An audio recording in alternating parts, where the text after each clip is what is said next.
Before we get started inside of Illustrator, I want to review the differences between vector-based artwork and bitmap-based artwork. You'll notice I'm working with a document called vectors versus pixels.ai. Now this file is available to you inside the Chapter 1 folder of the class exercise files folder. If you have access to our website, on the class page, you'll notice that there's an exercise files tab. If you go ahead and click on it, you'll then see a link called Course Files. Go ahead and click it.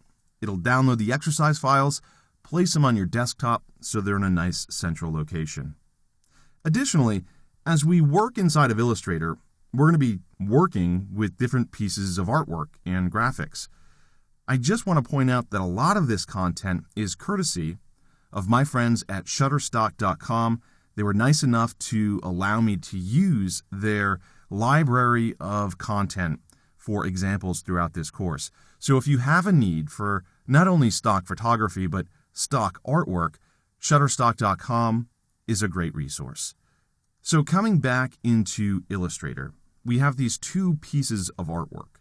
One is vector-based, one is bitmap-based.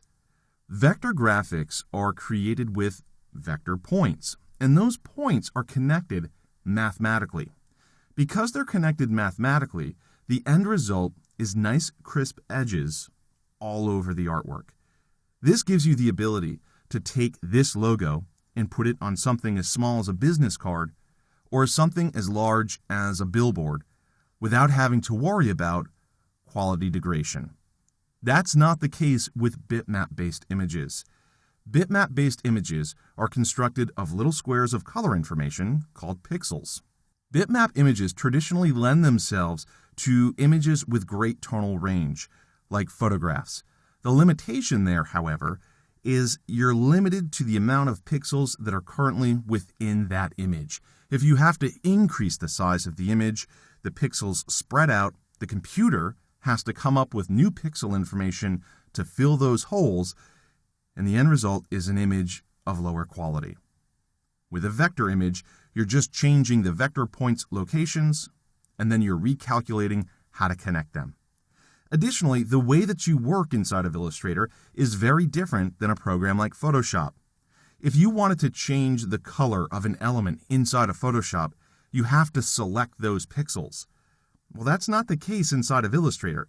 Illustrator is object-based, so if you wanted to change the color of, say, this text, you could simply click it and change the color.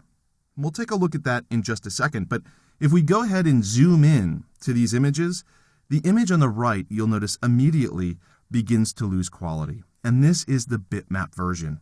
Additionally, because it's based on pixels, which are squares, you'll notice it has a lot of trouble creating curves. But if we look at the vector version, everything is nice and crisp.